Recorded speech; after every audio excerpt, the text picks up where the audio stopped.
galera, tá entrando no ar a nossa primeira edição desta segunda-feira, como sempre com muitas informações. Que você e eu tenhamos uma semana abençoada e que nossa semana seja abençoada por Papai do Céu, tá bom?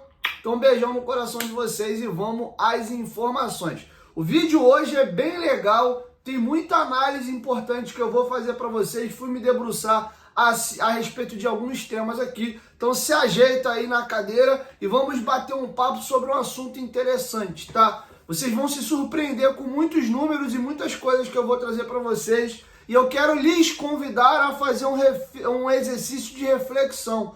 Tem muita coisa que a gente pensa e que a gente carrega como vascaíno de trauma, de coisas que a gente vive nos últimos anos, tá? O momento do Vasco é espetacular. É isso mesmo, espetacular, vocês vão entender o porquê, mas a gente trata o momento do Vasco como se fosse uma porcaria, tá bom, legal, nunca tá bom. As vitórias do Vasco são sempre diminuídas pela gente mesmo e as nossas derrotas são maximizadas. Eu vou explicar o porquê e de fato o vascaíno, não todos, né, mas a maioria faz isso. Tudo isso porque a gente está cheio de gatilho mental, sempre com medo do Vasco cair, de ser rebaixado, de lutar contra a queda. O nosso psicológico está condicionado já para o pior e não para o melhor, pelo que o Vasco vive nos últimos anos, e vocês vão entender todo o contexto disso. Então peço que vocês prestem atenção bastante aqui e assistam o vídeo até o final. Beleza? Então vou pedir para você chegar deixando o dedo no like no começo do vídeo, que me ajuda bastante. E quem estiver chegando pela primeira vez aqui no canal, já se inscreva e ative aí o sininho das notificações. E se puder me dar essa moral, me seguindo no Instagram. Beleza? Vou começar a explicar para vocês aqui o contexto das coisas. De cara, eu vou pegar um dado sobre a lateral esquerda do Vasco. O Lucas Piton tá voando, tem 11 participações em gols no ano, com 6 gols e 5 assistências. O Piton até desfalcou o Vasco nos últimos jogos e sequer fez falta, tá? Os laterais esquerdos do Vasco, Aileia-se, Vitor Luiz e Lucas Piton, nos últimos 4 jogos do Vasco, fizeram 2 gols e deram 2 assistências. O Vitor Luiz marcou um gol no Botafogo, o Piton marcou o gol que classificou o Vasco para as quartas de final na Copa do Brasil contra o Atlético Goianiense. O Piton cruza a bola para o gol de vôlei do Verratti lá em Goiânia contra o Atlético Goianiense e o Vitor Luiz cruza a bola para o gol do GB que empata o jogo contra o Red Bull Bragantino. O próprio Leandrinho, que é o terceiro lateral do elenco, soma 2 gols na temporada. Um gol pelo Campeonato Carioca, salvo engano, contra o Boa Vista, e um golaço que ele marcou contra a equipe do São Paulo naquela arrancada do Vasco, do Rafael Paiva, naquele jogo de 4-1. Grave essa data aí do São Paulo e vocês vão entender bem porque o momento do Vasco é espetacular. Eu já vou chegar lá. Só para vocês terem uma ideia, já na temporada 2024, os laterais esquerdos do Vasco somam 15 participações em gols, seja fazendo gol ou dando assistência. É a melhor marca de laterais esquerdos do Vasco no século XXI. Esse levantamento foi feito pelo GE. Hoje, o máximo que os laterais do Vasco conseguiram participar de gols numa temporada foi 2019 com o Danilo Barcelos. Tá? Danilo Barcelos ou Danilo Barbosa? Danilo Barcelos.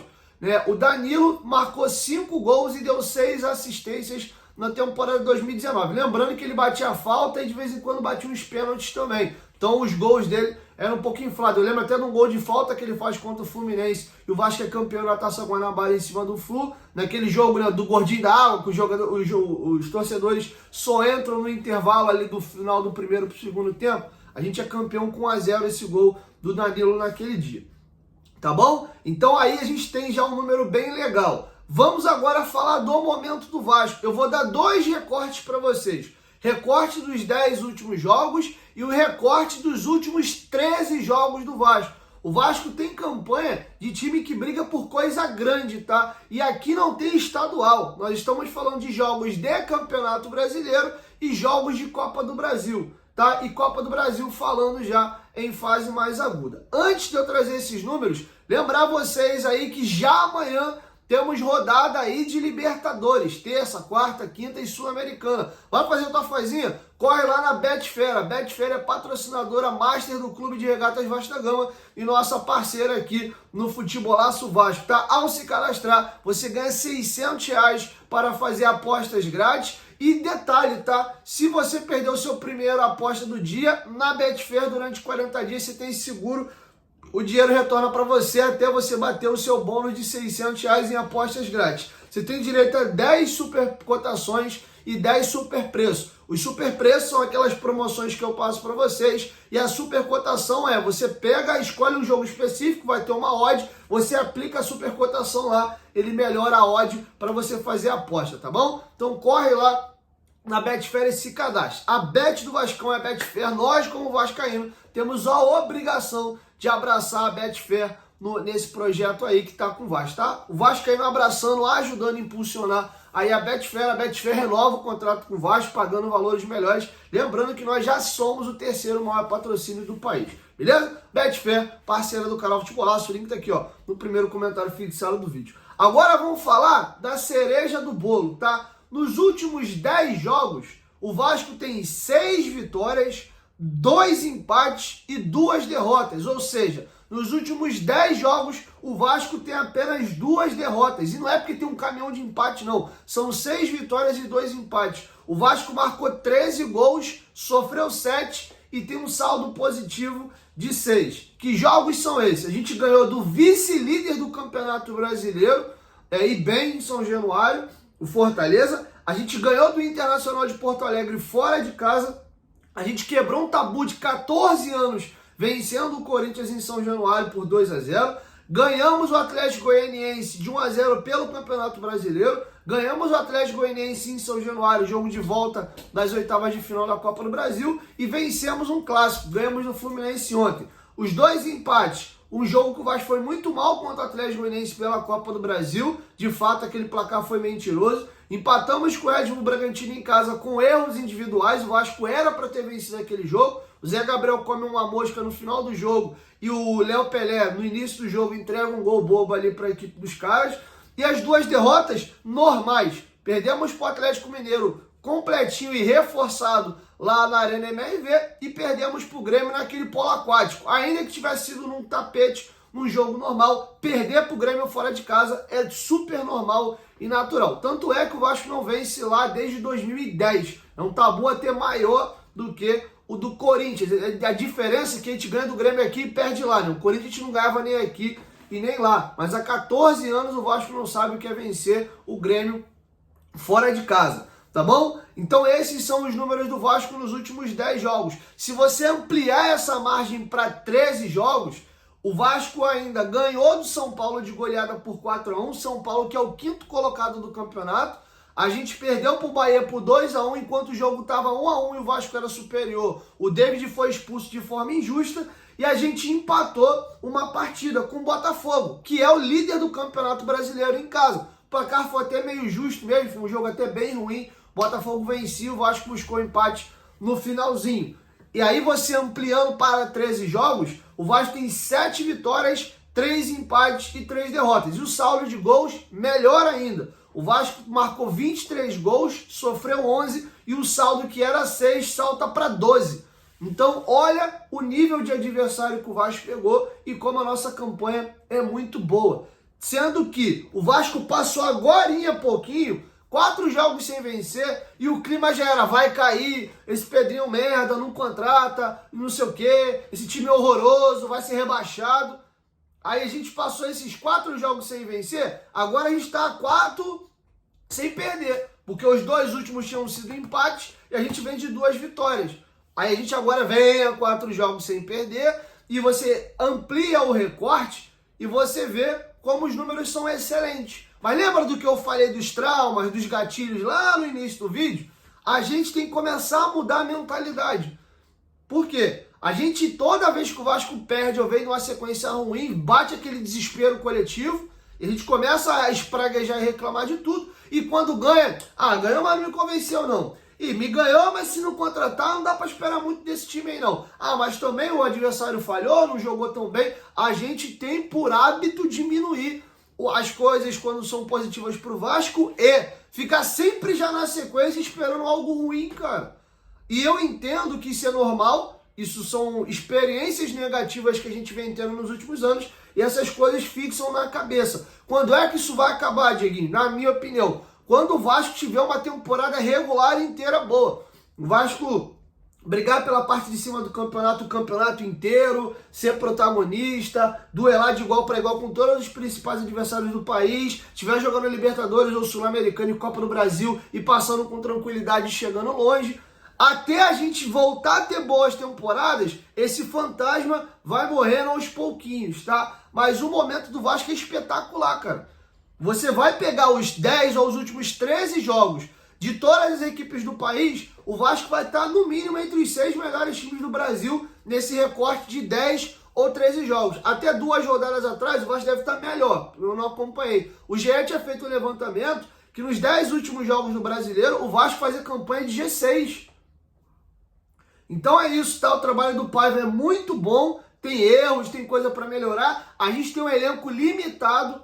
Os 4 jogadores que foram contratados na janela do meio do ano. O Alex Teixeira jogou alguns jogos, ainda não entregou muita coisa, já se lesionou. O Felipe Coutinho, idem, jogou 4 jogos, também não entregou muito, também se lesionou. O Souza não se lesionou, mas ainda não tá fazendo diferença no time. Melhora a questão de, não entra mais o Zé Gabriel, entra o Souza. É um ganho de qualidade, mas ainda não é aquele Souza, né, que tá fazendo a diferença. O Hugo Moura e o Matheus Carvalho estão dando muito conta do recado ali.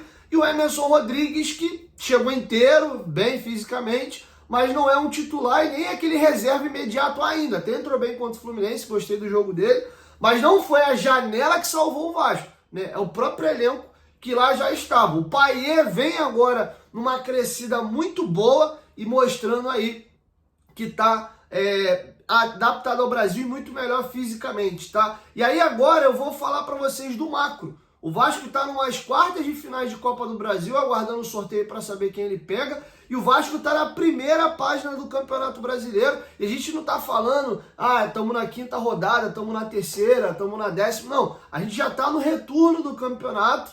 E na 3ª rodada do retorno, lembrando que o Vasco tem um jogo a menos. Vamos dar uma passeada rápida aqui na classificação do Brasileiro e a gente finaliza aqui o vídeo. O Botafogo é líder com 43 pontos, sem jogo atrasado. O Fortaleza tem 42 e um jogo a menos. O Flamengo tem 41 e um jogo a menos. O Palmeiras tem 38 pontos e não tem jogo atrasado. O São Paulo é o 5º com 38 pontos e não tem jogo atrasado. O Cruzeiro é o 6º com 36 e um jogo atrasado. O Bahia tem 35 pontos, é o 7º e não tem jogo atrasado. O Atlético Paranaense é o 8º com 29 pontos e tem 2 jogos atrasados. O Atlético Mineiro é o 9º colocado, também com 29 pontos e também com 2 jogos atrasados. O Vasco é o 10º colocado com 27 pontos e com um jogo atrasado. O Red Bull Bragantino é o 11º colocado com 27 pontos e 2 jogos atrasados. O Juventude é o 12º colocado com 25 pontos e 2 jogos atrasados. O Grêmio é o 13º colocado com 24 pontos e 2 jogos atrasados. O Criciúma é o 14º também com 24 pontos e também com 2 jogos atrasados. O Internacional de Porto Alegre é o 15º com 22 pontos e 5 jogos atrasados. O Vitória tem 21 pontos, não tem jogo atrasado. O Corinthians tem 21 pontos, é o 17º, primeiro na zona e não tem jogo atrasado. O Fluminense é o 18º colocado com 20 pontos e um jogo atrasado. O Cuiabá é o 17º colocado, com 19º colocado com 17 pontos e 2 jogos atrasados. E o Atlético Goianiense é o lanterna com 12 pontos e não tem jogo atrasado, tá bom? Então é esse o momento do Vasco, semifinalista do Carioca, eliminaram de forma bizonha para o Nova Iguaçu. Quartas de final de Copa do Brasil, não sabemos se vai cair nessa fase ou se vai avançar mais, e é o 10º colocado do Brasileiro. Para finalizar, o Globo Esporte, através do espião estatístico, fez um levantamento muito interessante a respeito das chances aí das equipes de classificação aí para Libertadores, rebaixamento. O Vasco, a chance de título dele é 0,01. Ele não aparece nos mais cotados para ser campeão. O Vasco também não aparece nos mais cotados para ir para Libertadores. O levantamento do Infobola não calculou a Libertadores do Vasco.